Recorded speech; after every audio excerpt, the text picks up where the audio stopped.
Good morning. Welcome to Umfowars. I hope we're live. I accidentally hit the button and hit it again, and then hit it again. So, it says we're live. Appears to be live. It's still dark out. Like really dark. Setting the clocks back sucks. I don't know how long I'm going to sit in the dark. Probably an hour. That would make sense since we set the clock back an hour. Alright. Roads look clear, kind of, but it's dark. Foggy. 4 cars on the road. Again. Looks like it should be safe travels this morning. Alright. Let's get right into it. Here's our first story out of Coin 6 News. Vancouver NAACP condemns protest damage and destruction. The local chapter addressed the protest that followed vigil on Friday. So, if you don't know, there was a guy that was killed by the cops. Apparently he was firing at the cops. Cops fired back and killed him. And Vancouver decided, the people from the commies from Seattle and Portland decided to go down and riot about it.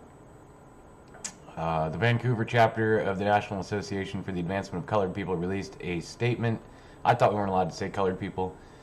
Released a statement Sunday condemning the actions of protesters that resulted in damage and destruction during a Friday night protest downtown, which we watched them smash windows and break parking meters, and that was fun. Hundreds of people first gathered near Hazel Dell Friday evening to hold a memorial for Kevin Peterson Jr., a 21-year-old man who was shot and killed by Clark County deputies earlier in the week. After the vigil, roughly 300 people gathered at Esther Short Park and then marched downtown, according to Vancouver police. Across the street from the park was a group of counter-protesters who waved Trump flags. Some said they were there to show support for law enforcement. A Coin 6 news crew at the scene observed people on both sides carrying weapons, throwing projectiles, and someone used pepper spray at one point. I'd say at a few points they used pepper spray.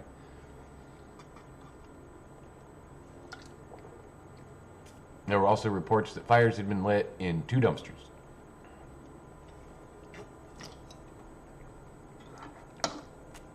Police said after midnight the group became more aggressive. When people started throwing rocks, a crowd dispersal order was given. By the early hours of Saturday morning, 6 people had been arrested for failure to disperse.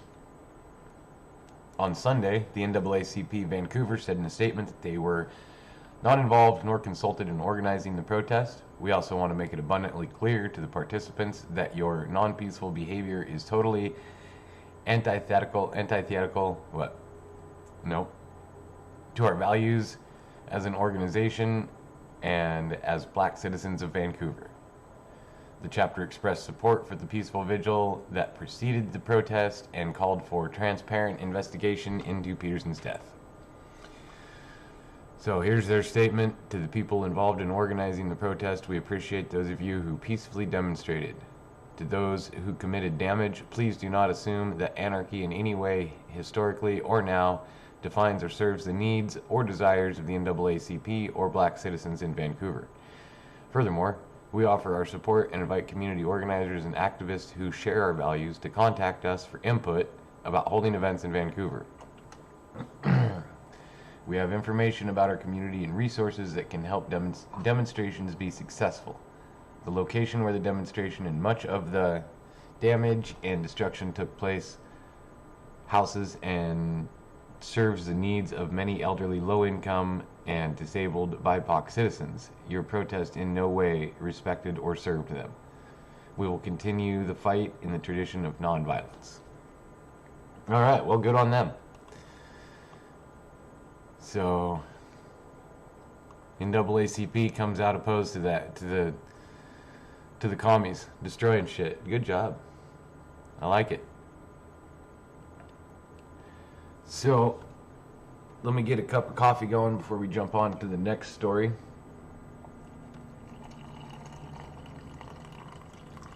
we watched them throwing stuff, and they started out throwing rocks. And then after they started throwing rocks, we watched them. They had hammers and shit. And they were out there just beating the crap out of the parking meters, which, you know, I don't really understand, because all they're doing, like, so the citizens that live there are going to have their taxes increased to pay for the damages to repair the parking meters. The government is going to spend your taxes so they can collect more money from you. So the protesters really only are making it worse for normal people, but they don't care.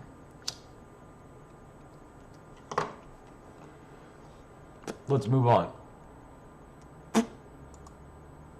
This one here. This one looks good. Oregon among 5 states at high risk for militia activity around election, reports say. Of course. Oregon is one of 5 states at high risk for increased civilian militia activity around November 3rd election, according to a new independent report. The report, produced by the Armed Conflict Location and Event Data Project and Militia Watch, has determined that Oregon, along with Pennsylvania, Georgia, Michigan, and Wisconsin, is especially susceptible to right-wing militia groups this week, with the most volatile areas situated in state capitals and surrounding towns, medium-sized cities, and suburban areas. Militia groups and other armed non-state actors pose a serious threat to the safety and security of American voters, the report said. Throughout the summer and leading up to the general election, these groups have become more assertive, with activities ranging from intervening in protests to organizing kidnapping plots targeting elected officials. Okay. The report scrutinized states where there has been substantial engagement in anti-coronavirus lockdown protests. Let's start that sentence again. The report scrutinizes states where there has been substantial engagement in anti-coronavirus lockdown protests, and where militias have had recruitment drives and training and cultivated relationships with law enforcement.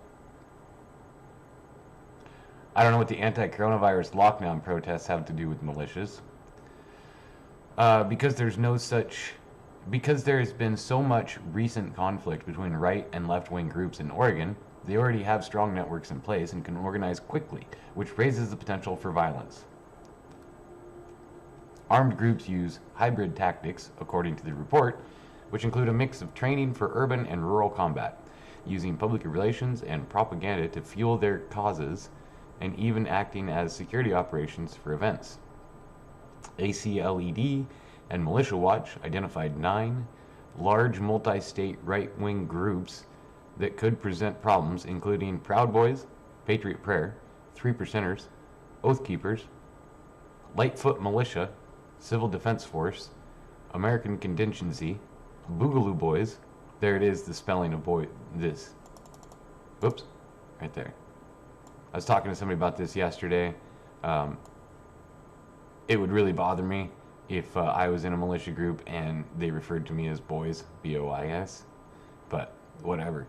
That's how you can tell they're a left-wing militia, because they spell it boys, B-O-I-S.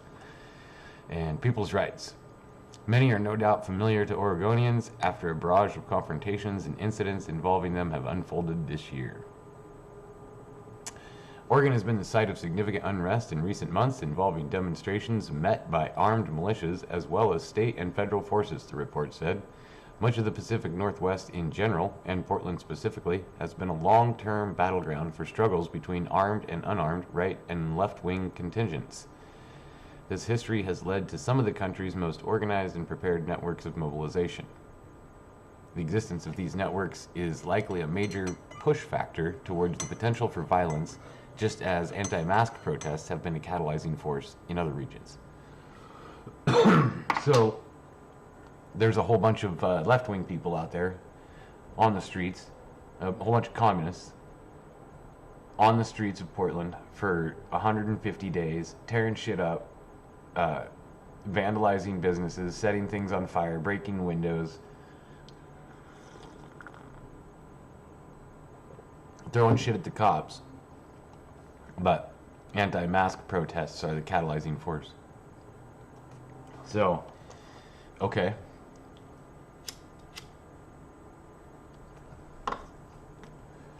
Oh, boobs.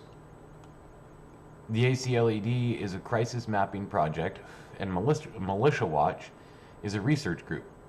They titled their report Standing By, Right-Wing Militia Groups in the U.S. Election, which derives from the first presidential debate between President Donald Trump and Democratic challenger Joe Biden. During that debate, Trump was asked to condemn white nationalists and militia groups. Instead, he told Proud Boys to stand back and stand by, which several right-wing groups took as inspiration. So, Militia Watch. Let's click that right here. Militia's ideology and operations. The uprising, the boog, and a shooting.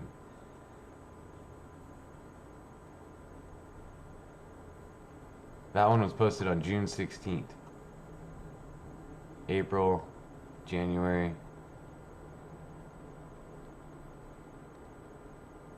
Concerns it from 2018, 2017, there we go, July 2019. Where's the June 15th, 2019? Where's their recent stuff? 2017. 2017. Huh.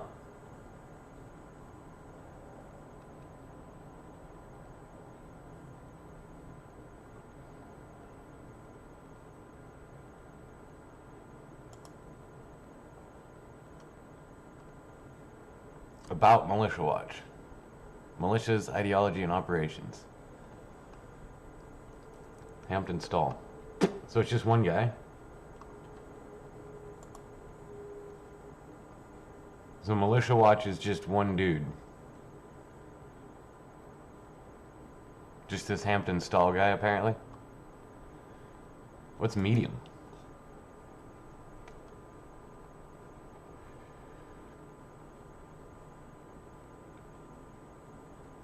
Oh, so Medium's just the platform he posts to. Okay. So Militia Watch is one guy named Hampton Stall, apparently, that writes all these stories about militias.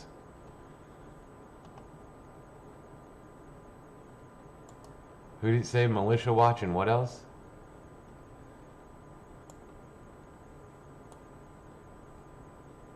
Armed Conflict Location and Event Data Project.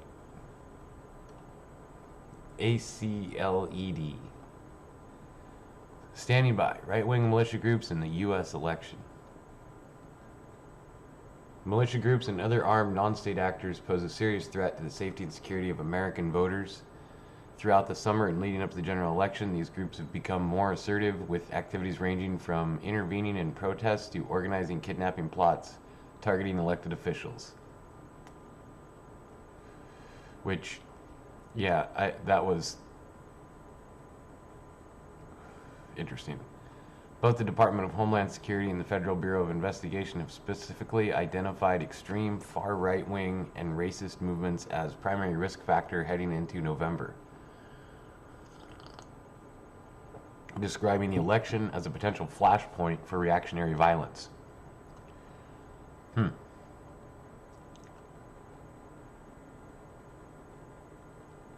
Interesting. The ACLED has tracked the activities of over 80 militias across the U.S. in recent months, the vast majority of which are right-wing armed groups.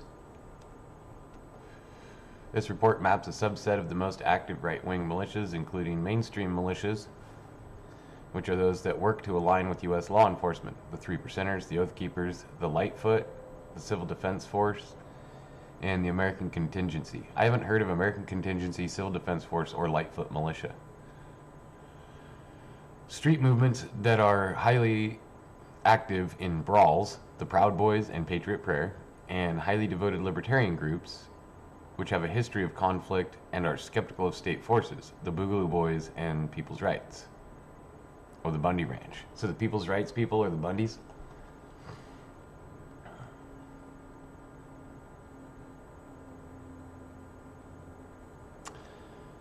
Analysis of a variety of drivers and barriers to militia activity allows for identification of high-risk locations ahead of the election.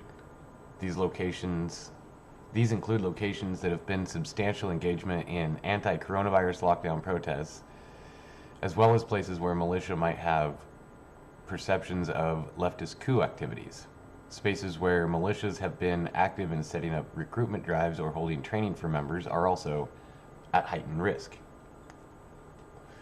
as are spaces where militia members cultivate personal relationships with police or law enforcement, or where there might be a friendly attitude by law enforcement towards militia presence or activity. Well, I'll tell you, part of it is because it's in the Constitution, you know, it's in that document, and it's in the Oregon Constitution as well. Well-armed militia or whatever. Somebody can find that and read that. You know what I mean. It says the police aren't going to have a problem with the citizens following the Constitution as much as they will have a problem with people that are smashing parking meters and businesses. So the right-wing groups might get more sympathy from the police because they're not there to fuck shit up. Key conclusions. There has been major realignment of militia movements in the U.S. from anti-federal government writ large to mostly supporting one candidate, thereby generally positioning the militia movement alongside a political party. This has resulted in the further entrenchment of a connection between these groups' identities and politics under the Trump administration, with the intention of preserving and promoting a limited and warped understanding of U.S. history and culture. What? This has resulted in the further entrenchment of a connection between these groups' identities and politics under the Trump administration, with the intention of preserving and promoting a limited and warped understanding of U.S. history and culture. I'm not quite sure what that means.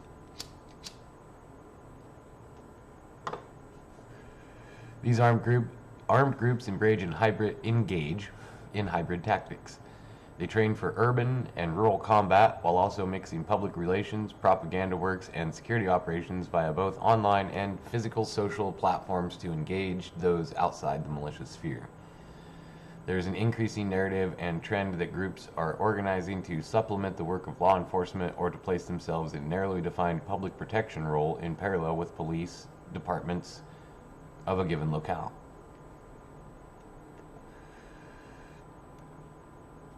Ahead of the election, right-wing militia activity has been dominated by reactions to recent social justice activism like the Black Lives Matter movement, public health restrictions due to the ongoing coronavirus pandemic, and other perceived threats to liberty and freedom of these groups.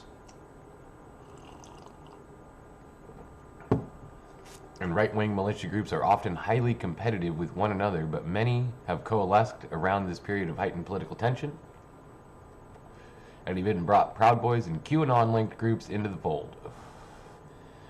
While some groups have indicated that they are receptive to calls for de-escalation and conflict avoidance, they remain vulnerable to hardline elements that may work clandestinely towards violent action aimed at dominating public space around the election. Activity of militias and armed groups.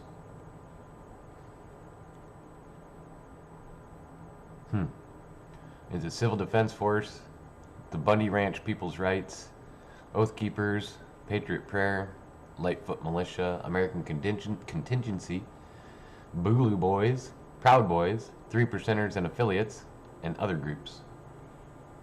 Well,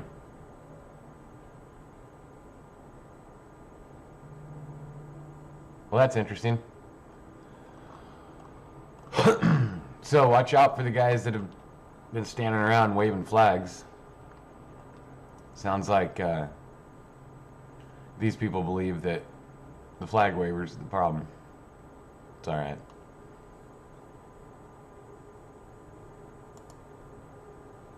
Head back for check of the roads. Sun's finally coming up.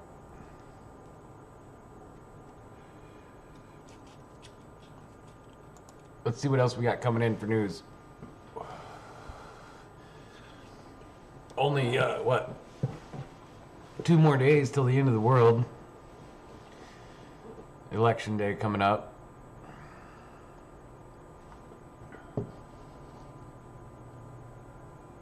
Let's see, what do we got news-wise? Anything good?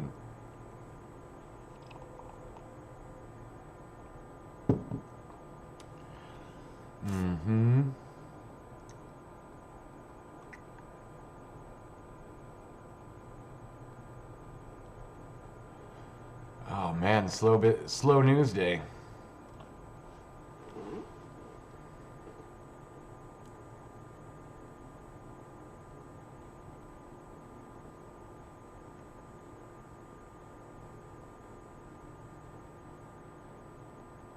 Oh, here we go. Breaking news. I love when we get breaking news from anonymous. What did it say? Several anonymous intelligence officials say they are concerned Donald Trump will not admit defeat if he wins on Tuesday. Uh-oh. I like that one. What else do we got newsworthy?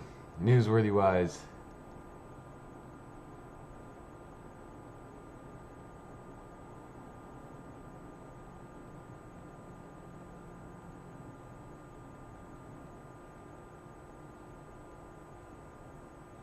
So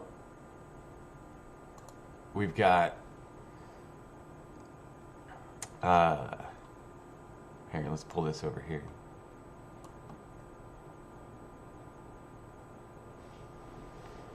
There's a couple of these. If I can get the link. Whoop, shoot.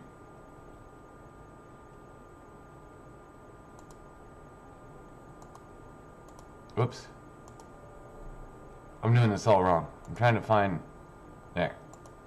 Okay.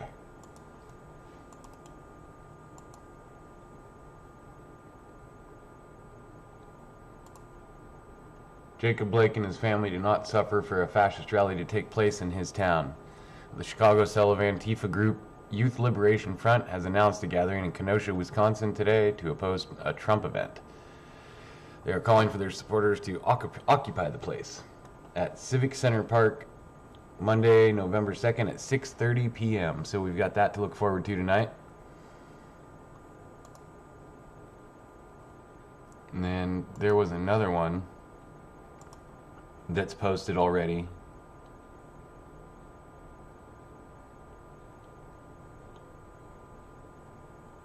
That is in Portland. Right here. Which, this one's interesting.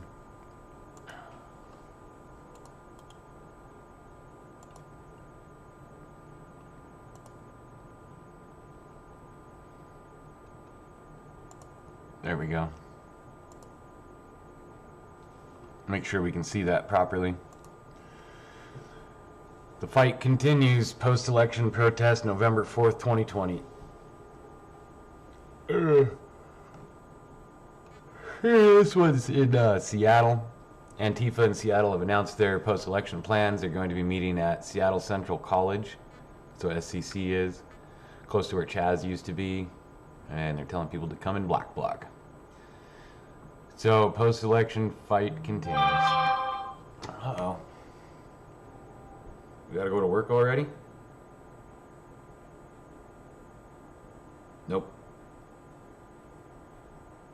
Okay.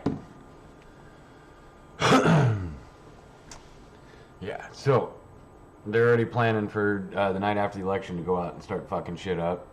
So you can tell they've got their priorities straight.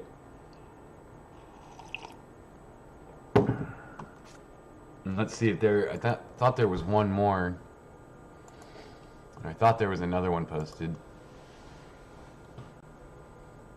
And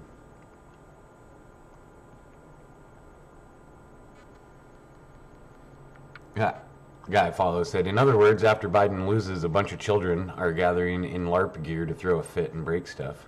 All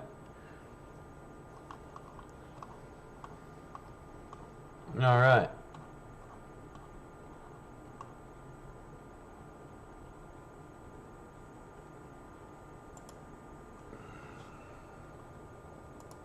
Let's get back to the road conditions now that we can see the roads. See what else we got. Anything for news? Any other good, exciting news coming in? Let's see.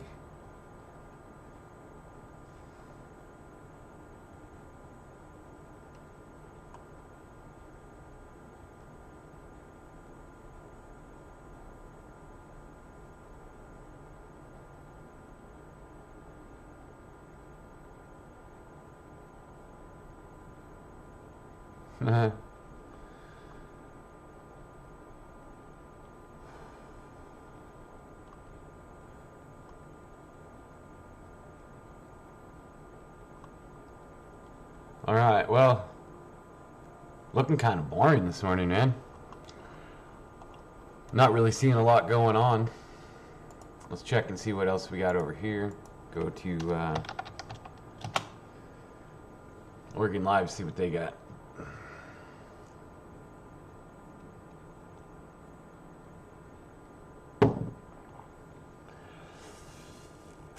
Okay.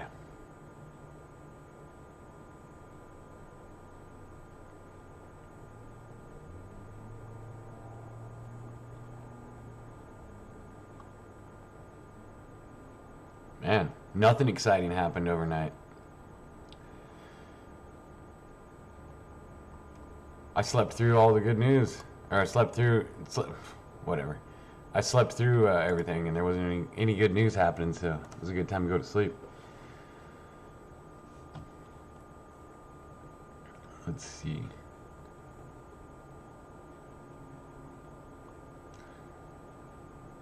Early voting in the 2020 election has reached record turnout in key battleground states like Georgia and Florida, and one group helping to drive that initial surge is young voters.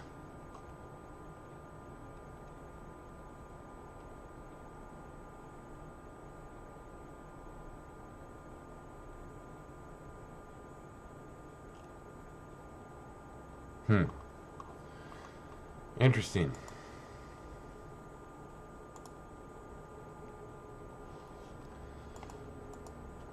All right. Not seeing much at all. Check this one last news site. Maybe we got something else to read through here.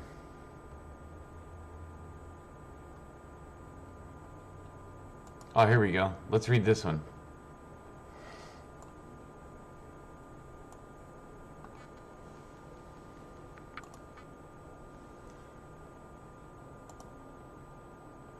Portland man arrested for trying to sell his ballot.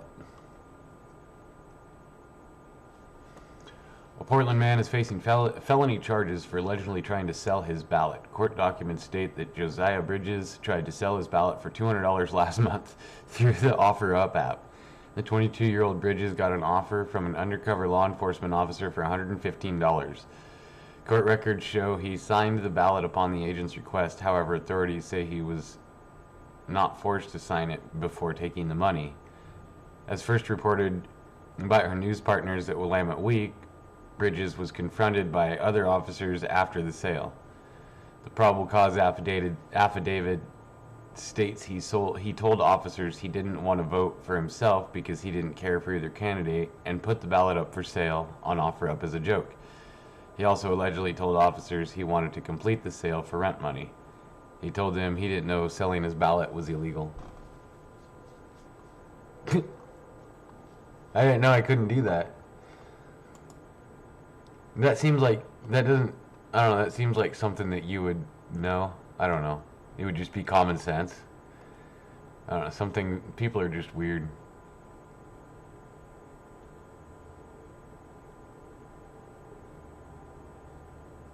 Hmm.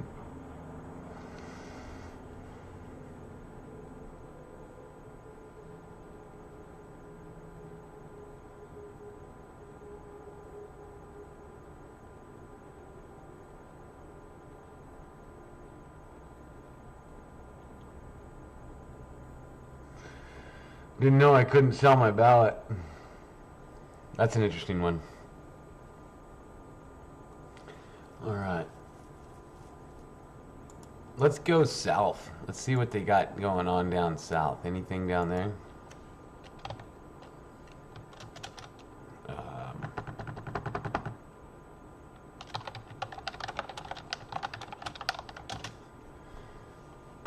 Let's find, here we go.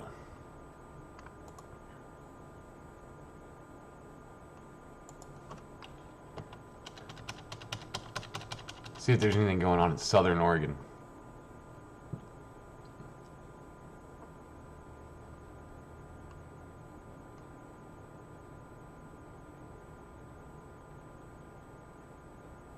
Huh. No.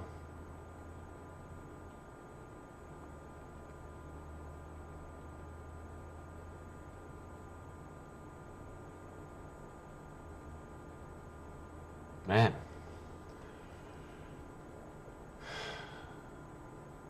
All right.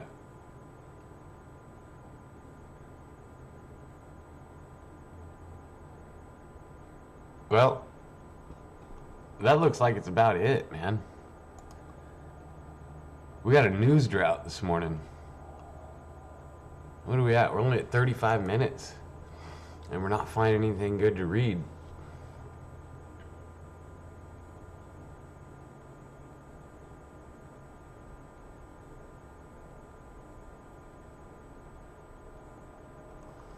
So I guess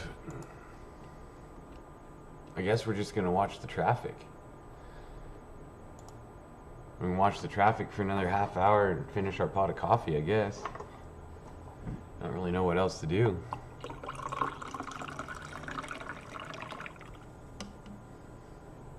I wanted to go till 7 and get in my hour, but it's hard to get an hour when there's nothing going on. We can check CNN, see what they got.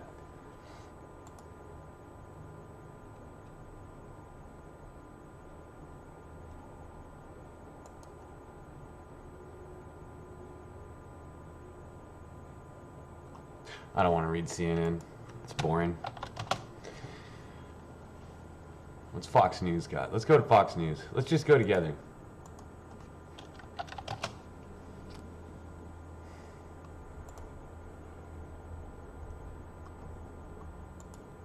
There we go. All eyes on Keystone State. Which one's the Keystone State?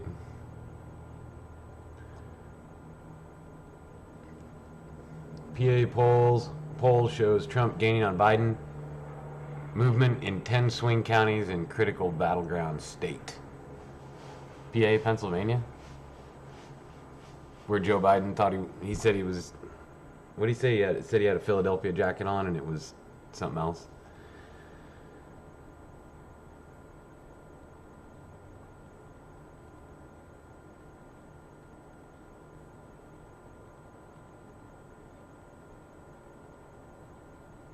Trump surging in the polls. Trump surges to large lead in Iowa in closing days of election poll. In closing days of election. That was a poll.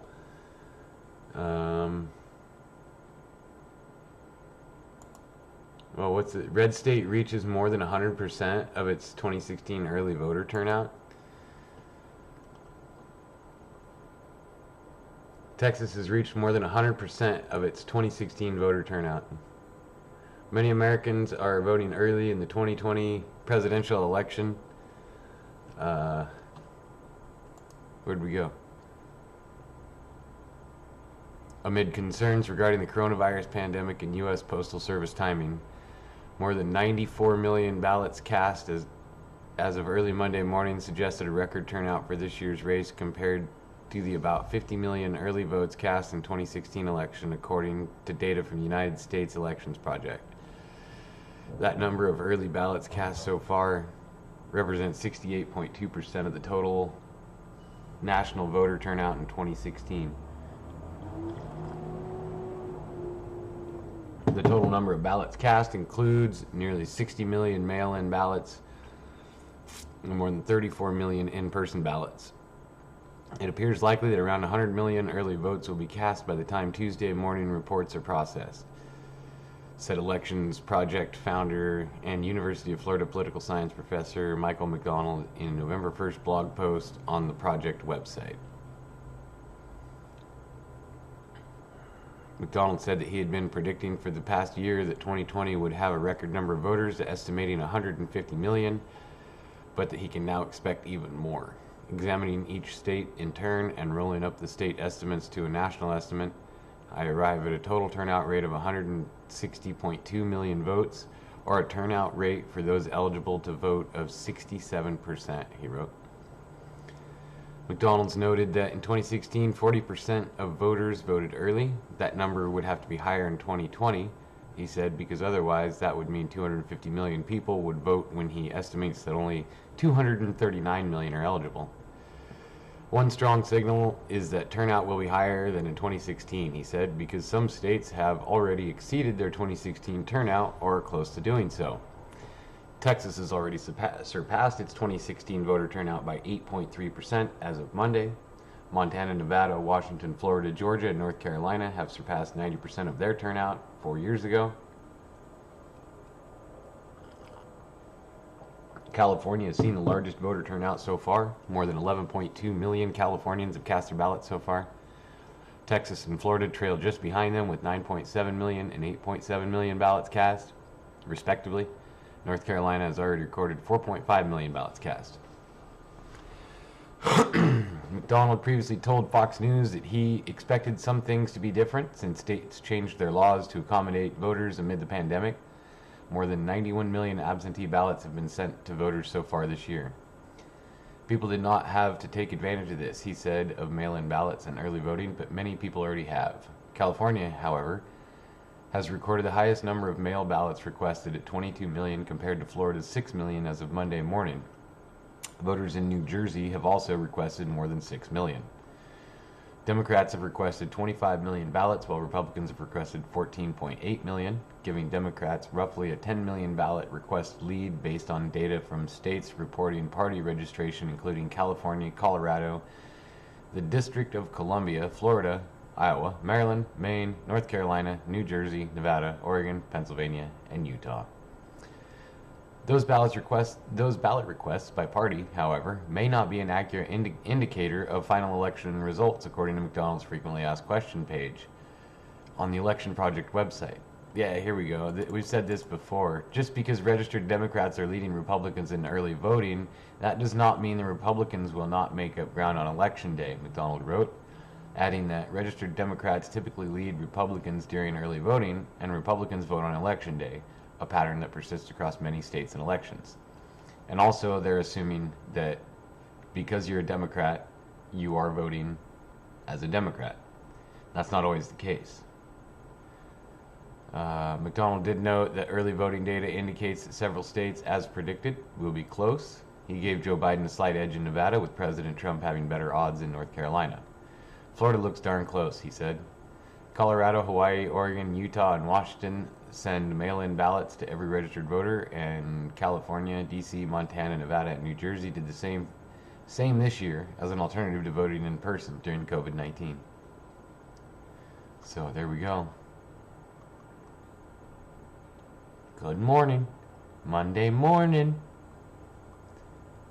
So there it is. It's election time. Get your ballots in. I haven't voted yet.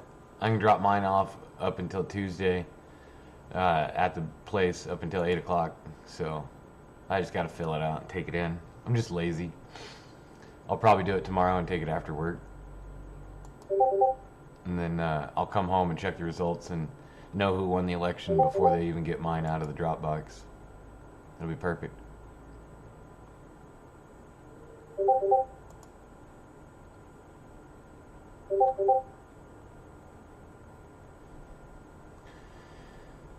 So let's see what else we got coming in.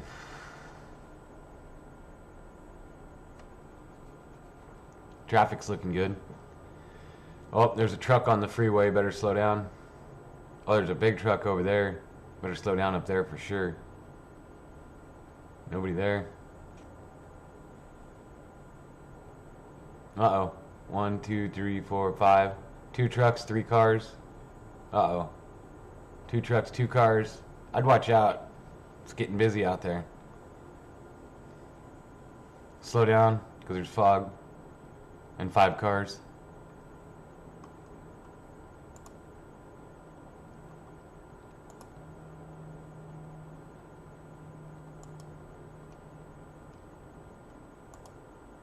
What else we got in here? Oh. Whoop, whoop, whoop. Started losing tabs again. Okay.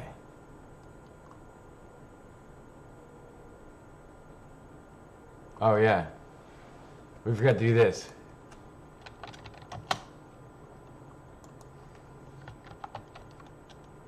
There. Financial news. The Dow's up 422. So now we've got traffic, financial news. Oh, weather. It's cold. There we go.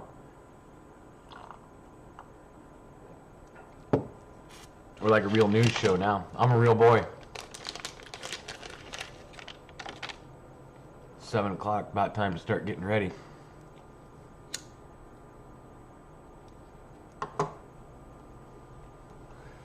I hope you guys are ready for a Monday.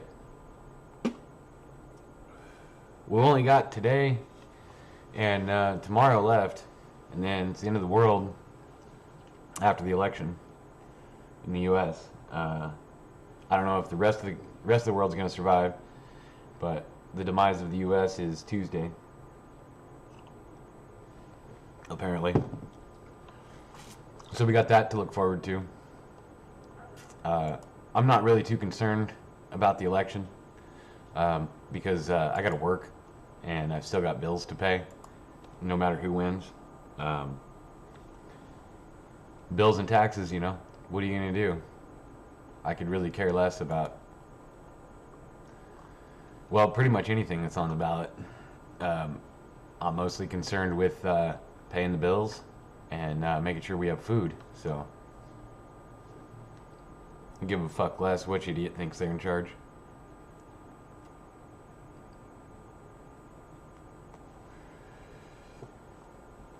There should be some good podcasts on tomorrow night, though. Some good live stuff. People doing live coverage of the events. Let's see. It'd be fun to watch the numbers come in, wait for the meltdown.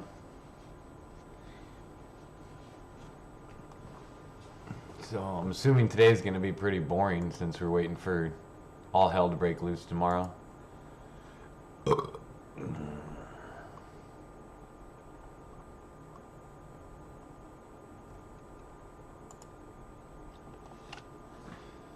Alright, I'm going to leave this on traffic for just a second. I'll run to the restroom, I'll come back and we'll do another 10 minutes, see if we can find some other stuff to talk about. Enjoy the road conditions for a second.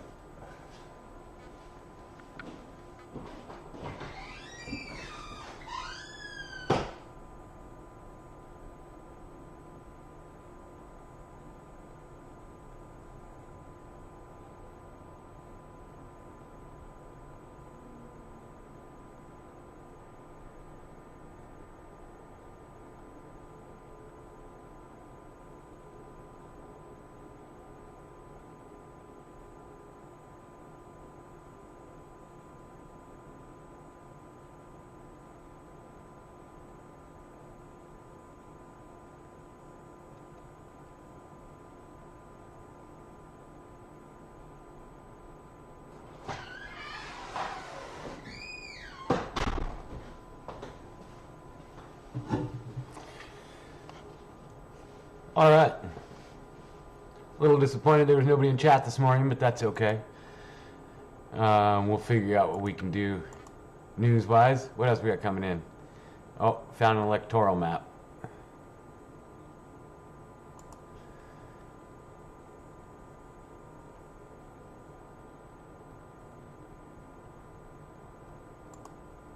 Whoops, here we go. So this place here,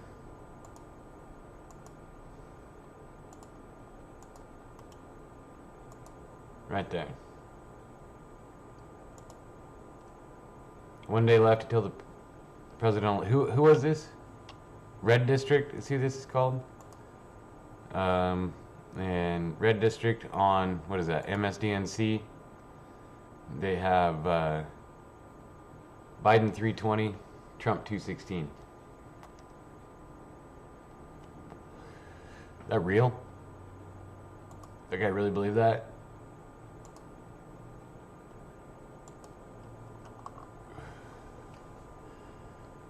There was I saw a couple others.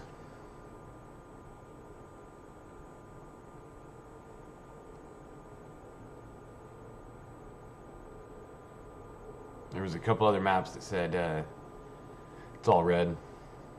No, I forget who the other guy released one. I've got this one here.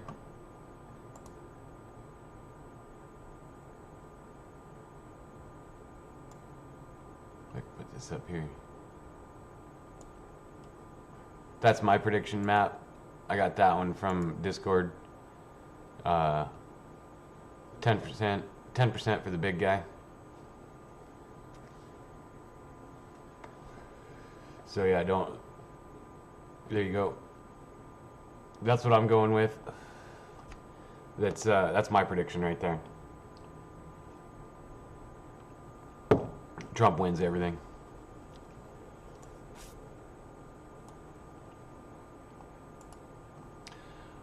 Honestly, I don't know. Nor do I really care, like I said. Wednesday morning, after all this is over, no matter who wins, you're still expected to pay taxes and go to work and pay your bills. So I'm not like the street people of Portland that have the luxury of going and standing on the road when I don't get my way.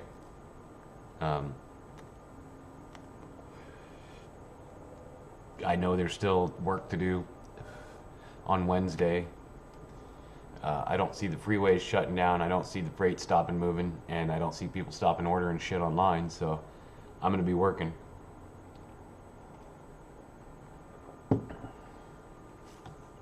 Whether or not the country is still there, still got a job to do. Whether or not we have a country.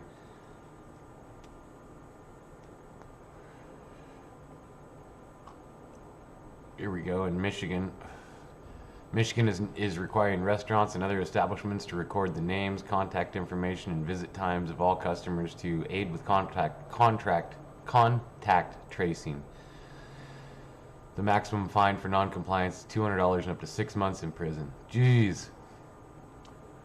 6 months in prison for not telling them who you are at the restaurant.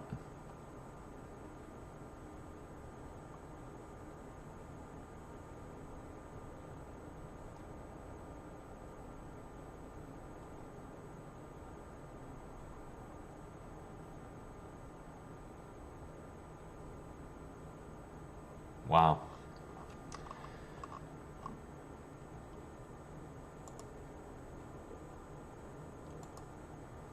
Sorry, I get to reading stuff and I forget you guys are here. Let's see what else we got real quick. Oh, here we go. An hour ago. We didn't get this one yet. Whoops.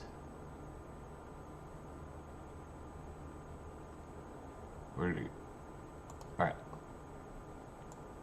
Here we go. Let's get this thing to not autoplay.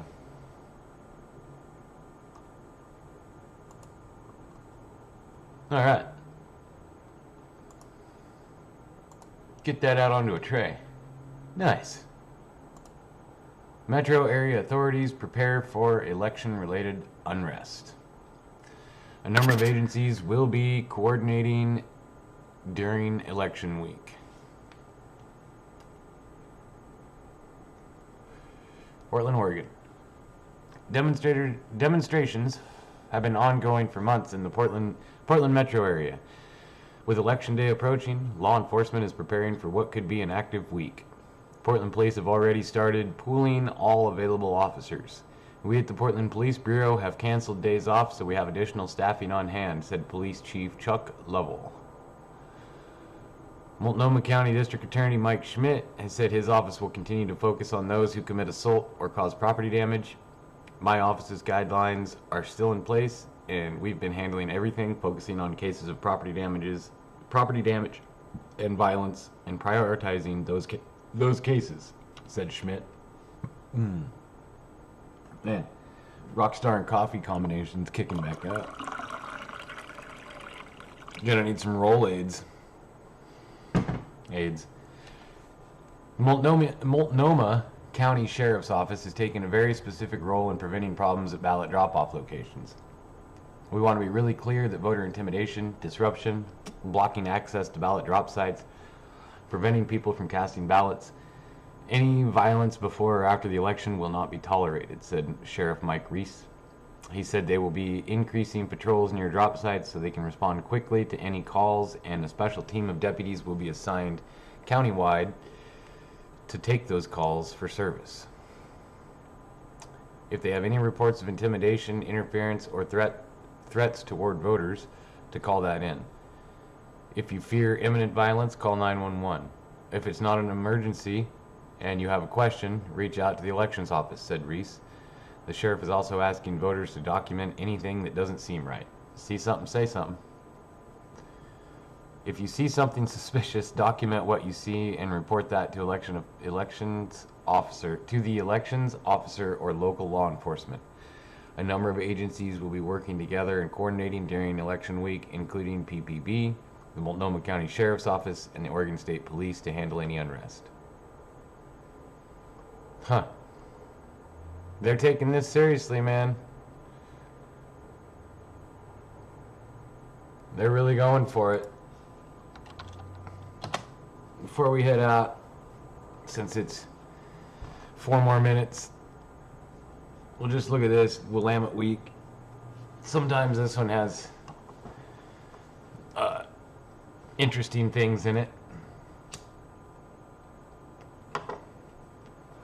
I know some of the reporters from here are heavily aligned with some of the groups that have been protesting, and not the militia groups. Tillamook County usually picks the presidential winner. Its residents are more polarized than ever. Yeah, right here, the damage Trump did. In 2016, we thought President Trump would be bad for Oregon. He was a catastrophe. This was from 5 days ago. Let's check it out. Oh, look how bad he hurt that. Look at our beaver. Trump destroyed our beaver. 4 years ago, a sickly orange cloud fell over Oregon. Only now can we fully survey the damage done by Hurricane Trump. Portland greeted the 2016 election of Donald Trump with revulsion. For a week in November, protesters chanted in March. Opportunists followed in their wake and destroying property. A week after the election, Willamette Week said Trump's election doesn't just mean a triumph for Republicans at the far right edge of the party. It means that a Boer, admitted sexual predator and racist will occupy the White House. His victory emboldens white nationalists who would make this country great by silencing anyone who doesn't look like them. In that issue, we attempted what reporters often don't do well. We tried to protect our future under Trump in several specific categories. Some readers accused us of being alarmists. I'm not sure I've ever read a more doom and gloom worst case scenario article, one reader wrote. This week, with hopes that the nation will choose a different president, we decided to revisit our forecast, and we must admit, we were wrong about how bad a Trump presidency would be. It was worse than we imagined. In short, we lacked a sufficiently dystopian imagination. In particular, we didn't foresee how Trump and his fans would single out liberal Portland as a target for street brawls and federal policing. We did not predict that the president's attention would turn Portland into a scene of violence, and how his inattention would allow a virus to kill our loved ones and shutter our shops and restaurants. Jesus, these people are delusional. To be sure, some things worked out better than we expected. So in the following pages, we look back on most of the predictions we made in 2016. We've graded ourselves on the following scale. Is today's reality better, worse, or the same as we expected? How long is this thing? Damn. Many of Oregon's problems are of our own making, and the partisan divisions in this state existed long before 2016. But where possible, we've tried to look at how the decisions of this White House specifically affected Oregonians. It's a useful lens through which to view one of the strangest and most scarring 4 years in the history of the Republic. In 2016, Willamette Week said that under Trump, women were unlikely to lose reproductive rights, and the U.S. Supreme Court wouldn't overturn Roe v. Wade. In 2020, the reality is worse. It took the death of Justice Ruth Bader Ginsburg in September, but this week Trump delivered what he promised Christian conservatives. A majority of U.S. Supreme Court justices opposed a woman's right to an abortion. Meanwhile, 17 abortion cases in Circuit Court of Appeals across the country are one step away from reaching the U.S. Supreme Court, according to Planned Parenthood analysis. This makes it within the realm of possibility that Roe v. Wade, decided in 1973, will be overturned in the next few years. This is one of my concerns, that I don't understand why they're always so upset about that.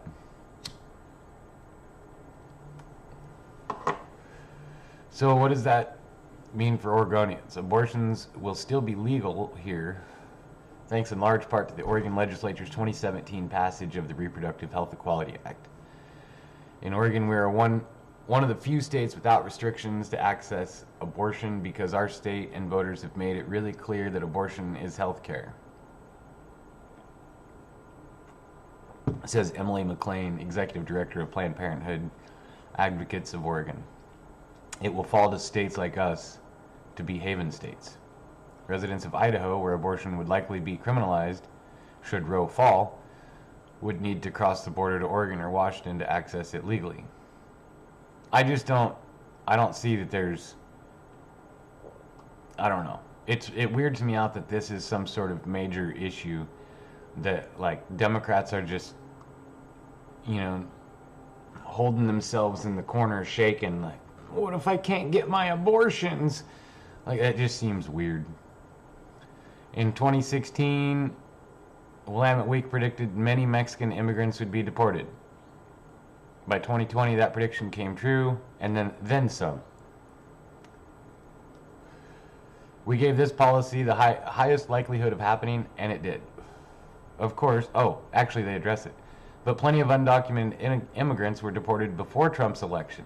In fiscal year 2019, Trump deported 267,258 immigrants, up 14% from 2015, the end of the Obama administration. Though still 40% below the peak year of fiscal year 2012, so less than Obama.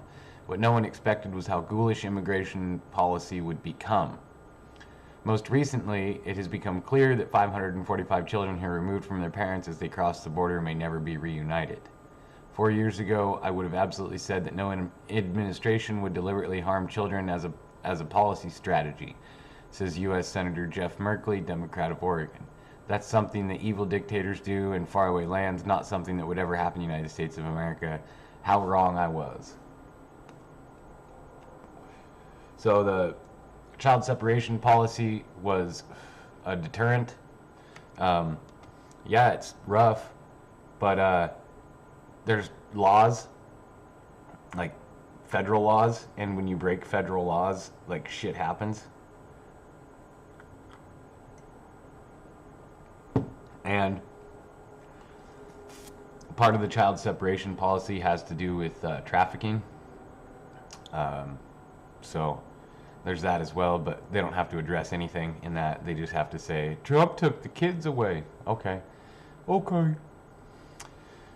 Carmen Rubio, a Portland city commissioner-elect and executive director of the nonprofit Latino Network, knew that anti-immigrant policies were coming because Trump had campaigned on the issue, but she too was caught off guard. It was the way they confidently stepped over the line of decency and ethics time and time again that was terrifying, says Rubio. The cruelty which seemed to root all these policies seems bottomless.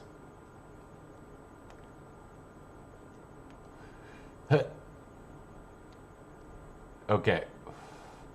In 2016, Willamette Week said that Trump would not place Muslims in internment camps, though we predicted a rise in discrimination. In 2020, it's clear we were mostly right. Trump issued no executive order enacting internment camps, the way FDR did with Japanese Americans in the 1940s. I had honestly never heard that there was going to be internment camps for Muslims. That just shows you how delusional these people are and the false reality that they live in. They're going to detain the Muslims. What? Nobody said that. That didn't... Okay. The detention centers on the Mexican border strike many observers as effectively concentration camps. But he did institute what was effectively a Muslim travel ban in 2018. Trump's policies and rhetoric fanned the flames of racism that have increased since 2016. No incident was more searing for many Portlanders than the Max stabbings in 2017, when Jeremy Christian verbally harassed two black teenage girls, one wearing a hijab, about their faith, and then killed two men and wounded another who tried to intervene. One of the teenagers, Walia Muhammad, said during Christian's murder trial in 2020 that she no longer feels safe wearing her hijab in public. I think Trump has caused 4 years of trauma that's going to be hard to overcome, says Zakir Khan, board chair of Oregon's Council on American Islamic Relations. Changing a president doesn't stop the trauma of being discriminated against in a store or from a job. Okay?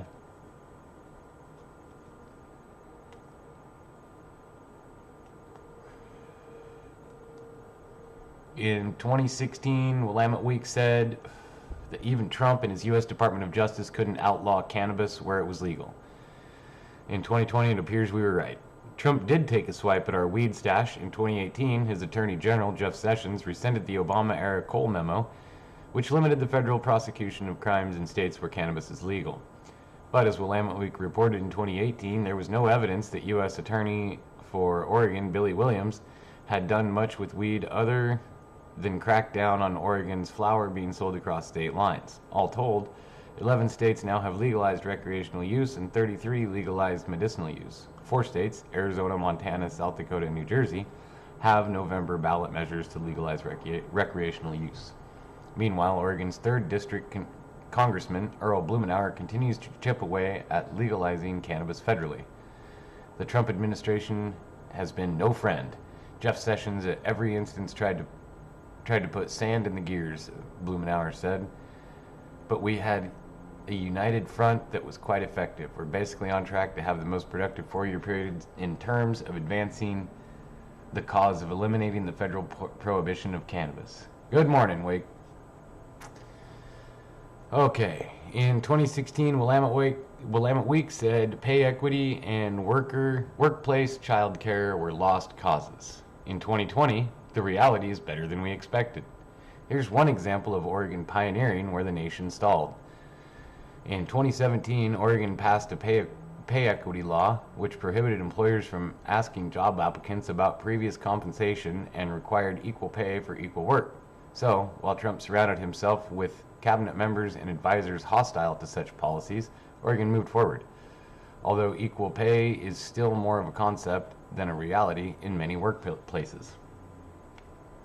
As for workplace child care, no one made much progress in the past 4 years. That's part of why Democratic presidential nominee Joe Biden has made federally funded universal preschool a key plank in his platform, and why Multnomah County placed one of the nation's most aggressive and novel preschool measures on the November ballot. Okay, so that one, since Trump doesn't get involved in states' rights, I don't see why that one would have been anything, but whatever. Here we go. In 2016, Willamette Week said any progress on the Portland Harbor Superfund cleanup would be lost. In 2020, the reality is better than we expected. So all their predictions are wrong. In 2000, the Federal Environmental Protection Agency declared parts of the Willamette River in Portland a Superfund site because of the industrial waste that accumulated on the river bottom. Because more than 100 companies, many no longer in business, as well as the City of Portland and Port of Portland bore some responsibility, getting responsible parties to agree to a $1 billion cleanup plan has been like herding catfish. We expected chaos after Trump, famously adverse to environmental regulations, took office, but in fact, some useful compromises were forged. The EPA finally released a cleanup plan the month Trump took office, and the agency has now gotten many of the largest actors to agree to pay their share. It did, however, in 2019, downgrade the toxicity of one of the chemicals found on the river bottom, which will save companies $35 million in dredging costs. So they're going to clean up the Superfund site, and they found a cheaper way to do it. Fuck Trump, right?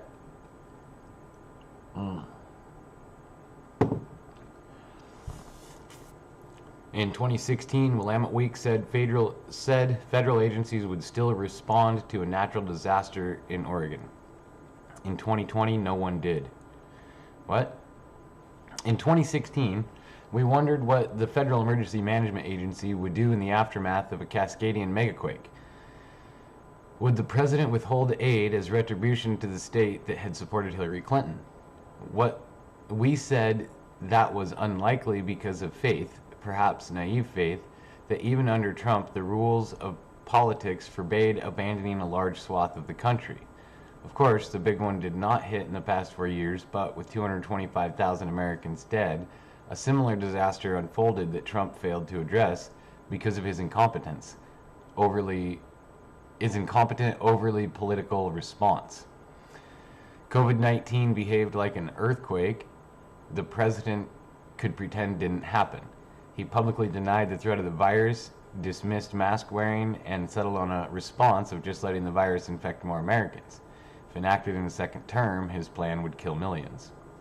I think it was, Joe Biden said it's going to kill 150 million. Oregon was left to its own devices to set policy with decent, if not extraordinary, results. Clearly, there have been major shortcomings with the Trump administration's lack of a coherent federal strategy to address the COVID-19 pandemic, says Charles Boyle, a spokesman for Governor Kate Brown. And the politically charged statements the president has made on everything from wearing masks to white supremacist groups has caused irreparable harm. What? What was this one even about? Willamette Week said federal agencies would still respond to natural disaster. Morning. I don't even understand how we went from talking federal agencies respond to a natural disaster to talking about white supremacists and mask wearing. 4 years ago, Steve Novick, then the city commissioner in charge of emergency preparedness, predicted incompetence from Trump's FEMA, rivaling former President George W. Bush's bungled response to Hurricane Katrina. He was right.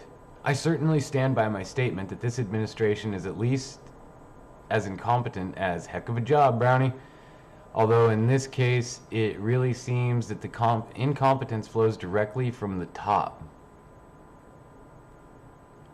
Novick says now, there have been competent people in the government trying to deal with the pandemic, but Trump only listens to crazy people like Dr. Scott Atlas.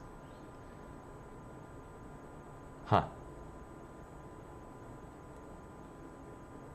Oh, here we go. Here's another one. In 2016, Willamette Week said thousands of Oregonians would lose their health insurance with the elimination of Obamacare. In 2020, that hasn't happened. Yet. There's still time.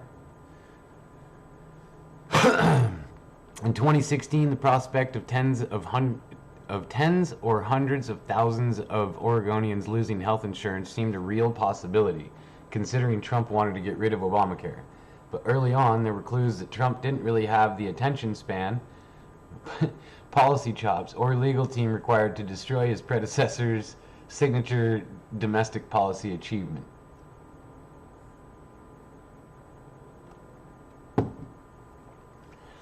Nobody knew healthcare was so complicated, Trump said on February 27, 2017, less than 2 months after taking office. Multiple efforts to repeal the law in Congress failed. Where were we? I had to fill up my coffee, it's getting cold. Multiple efforts to repeal the law in Congress failed during Trump's tenure, most famously in 2017 when terminally ill U.S. Senator John McCain crossed the aisle to cast the deciding vote against repeal. Bottom line, says Allison Hagen, who tracks data for Oregon Health Authority, no loss coverage has remained fairly stable. But that could change the week after the election when the U.S. Supreme Court is scheduled to hear another argument for repeal with Trump's newest appointee, Justice Amy Coney Barrett, sitting on the court. So, doom and gloom. What did they predict here? In 2016, we said Trump would award Oregon's top federal legal jobs to far-right wingers and Oregon would lose all influence in Washington, D.C. In 2020, the reality is better than we expected. In Oregon, Trump made only one serious effort to put a strident conservative on the federal bench, and it didn't work. Trump nominated a former protege of U.S. Rep. Greg Walden, Assistant U.S. Attorney for Oregon Ryan Bounds, to the Ninth Circuit Court of Appeals, the nation's most liberal appellate panel. But a national advocacy group dug up inflammatory op-eds Bounds wrote as an undergraduate, scuttling his nomination. Former Washington County Circuit Judge Danielle Hunsaker got the job instead. Trump left U.S. Attorney for Oregon Billy Williams, an Obama holdover, in place, and the one judge he named to the U.S. District Court of Oregon, Karen Immergut, is a moderate. We lucked out, says Beth Bernard, Executive Director of the Oregon Trial Lawyers Association. We got people who put fairness ahead of politics, and that's not what we've seen in the rest of the country. It's true that Oregon's largely Democratic congressional delegation has been sidelined for much of the Trump era, which doesn't put the state in a good position to score federal pork. And Trump's unpopularity arguably cost Republicans control of the House in 2018, leading to the retirement of Rep. Walden, the only Republican in the state's congressional delegation and one of the senior members of his conference. I think he retired because he thought they'd be in the minority for a while, says GOP political consultant Jim Passero. We'd be remiss not to mention Gordon Snodland, the Portland hotelier, whose companies quietly contributed $1 million to Trump's inauguration. He became very influential with the White House committee that tried to impeach the president. Trump named Snodland ambassador to the European Union, where, according to former National Security Advisor John Bolton and others, Snodland tried to insert himself into Trump's dealings with Ukraine and later told Congress there was indeed a quid pro quo.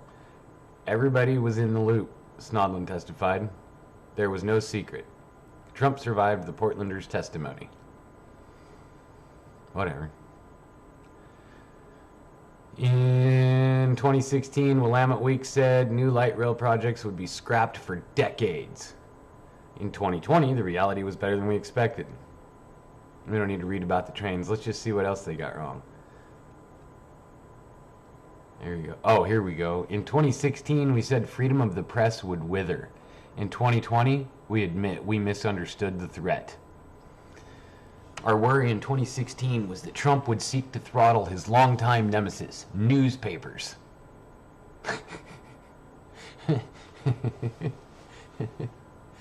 By encouraging court restrictions on a free press. In particular, we feared he would, using his words, open up the libel laws to allow powerful people to sue their critics and watchdogs out of business. Flat out, we guessed poorly. Trump not only failed to narrow press freedoms, he didn't even try. Arguably, his overall impact on the media was neutral. He yelled fake news at the TV reporters in the press pen at his rallies, but he also increased their ratings. Maybe he wanted that result. Clowns need a circus. However, there's no question the press is in worse condition now than it was 4 years ago. What? It's just that the real threats to journalism were digital behemoths like Facebook and Google, and a crumbling business model further ravaged by COVID-19. Trump got the media landscape he wanted, even if he didn't act to create it. Many citizens get their news directly from the president and his toadies, and rarely encounter a newspaper headline. In 2018, the Washington Monthly reported that Trump has more followers on Twitter, 53 million, than there are digital subscriptions to all newspapers combined. Nice. In 2016, Willamette Week said organized labor would be gutted by right-to-work laws. The reality is much as we predicted. Whatever. In 2016, we said Trump would reverse efforts to halt climate change. In 2020, he has. Okay. Oh, in 2016, Willamette Week said Nike would be hampered by trade restrictions. In 2020, the reality is better than we expected. Although Trump followed through on threats to place tariffs on Chinese imports, this concern fizzled completely. Nike had already shifted major operations to Vietnam and also sold a lot of product in China. So the amount of Chinese-made goods the company brought to the U.S. was modest. Meanwhile, online sales boomed everywhere, and the sportswear giant saw its revenue grow steadily through Trump's tenure. And like other big corporations, Nike enjoyed a hefty tax cut in 2017 when Trump slashed the top corporate rate from 35% to 21%. As for the indicator that would matter most to the president, who is famously fixated on stock prices, Nike's shares have risen from about $50 when Trump was elected to about $130 today. The athletic footwear and apparel markets have been very strong over the last 4 years, says Matt Powell, a longtime industry analyst at the NPD Group. So, everything's better than expected. In 2016, we said LGBTQ plus rights would be rolled back and violence against women would spike. It turns out we were right. What?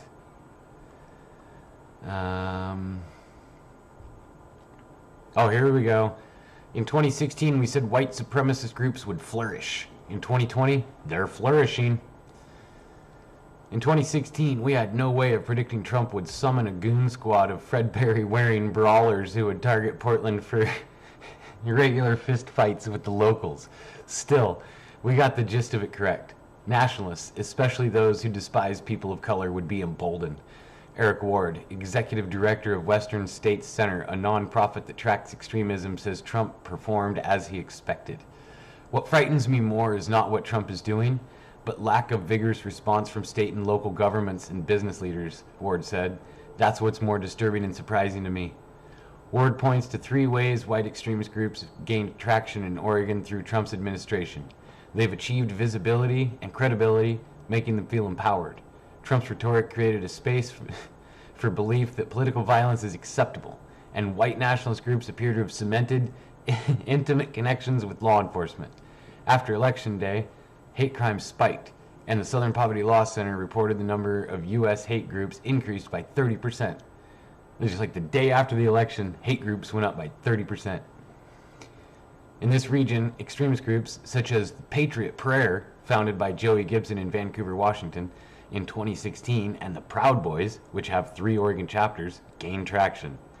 Ward says Trump's administration targeted the rights of people of color, the LGBTQ community, and women through budget policy, executive orders, and rhetoric. All of those gestures signaled to the far right it was okay to go after these marginalized people. What in the hell?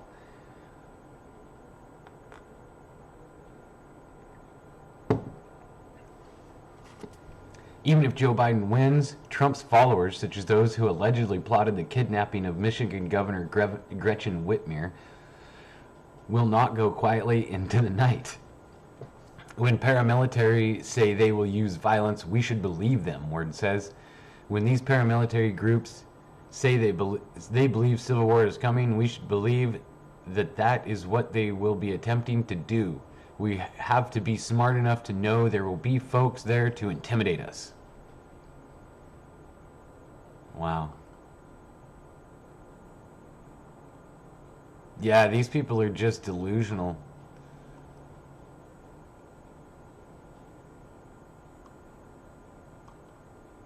In 2016, we said the Portland Police Bureau's settlement with the U.S. Department of Justice would be gutted. In 2020, the reality is worse than we thought.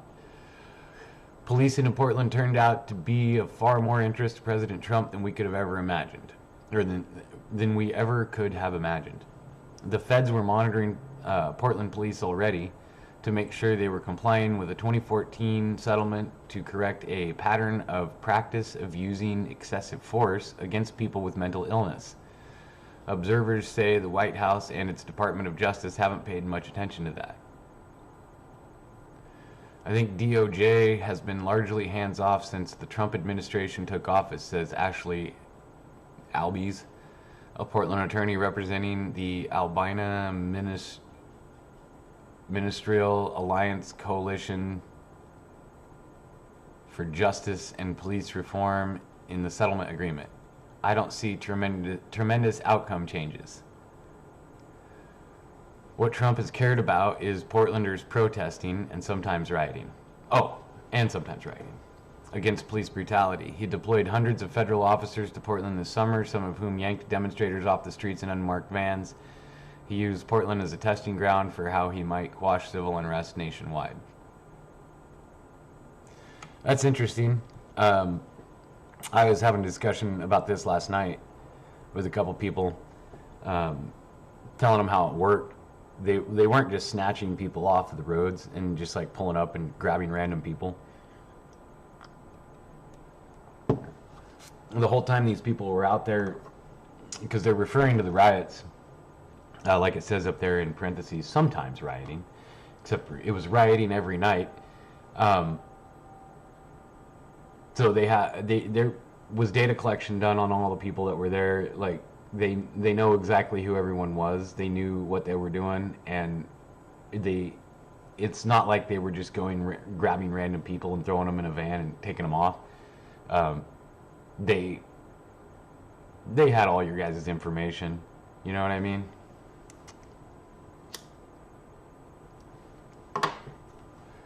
They knew what they were doing. Even though Trump cares only about a show of strength, the protests this summer also matter because they grew out of years of broken promises to Portlanders that policing would change. Instead, Portland police continue to fatally shoot people with mental illness. Between 2015 and 2019, the Portland Police Bureau shot and killed 6 people who were in mental health crisis, according to the Washington Post's police shooting database. Juan Chavez is a lawyer with the Oregon Justice Resource Center who has closely followed the agreement for years. It didn't even need to gut itself. This wasn't a tree that was going to flower, Chavez says. The only metric that we can really hold ourselves to has the life of people experiencing mental illness as it relates to how they interact with PPB improved, and it hasn't. Okay?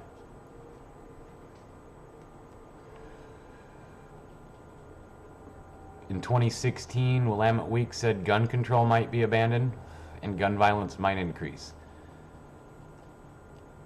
Whatever.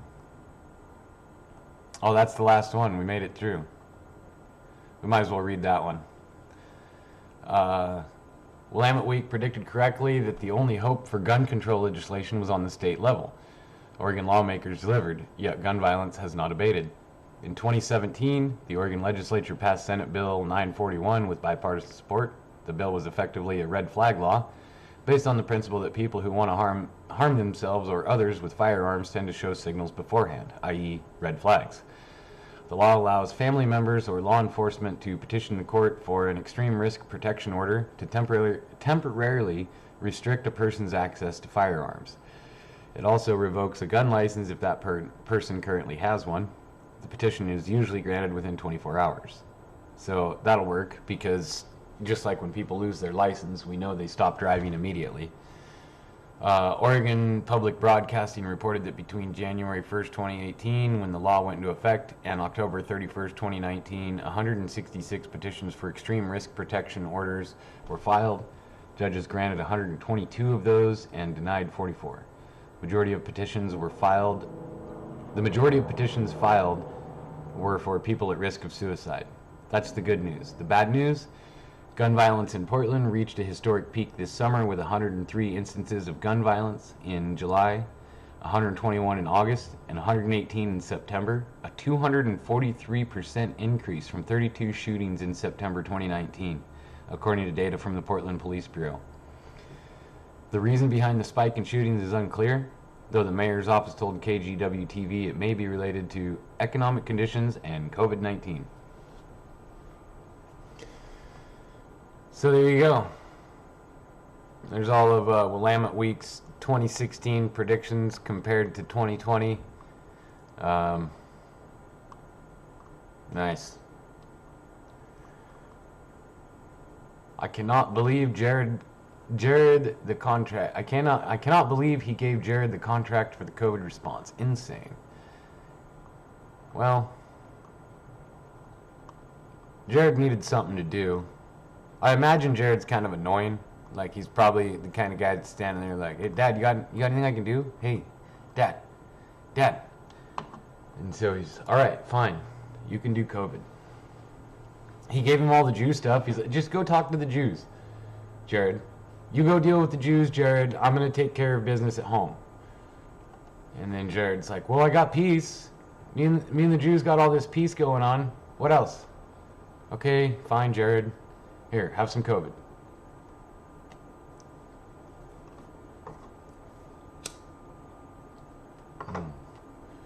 Oh man, hour and a half.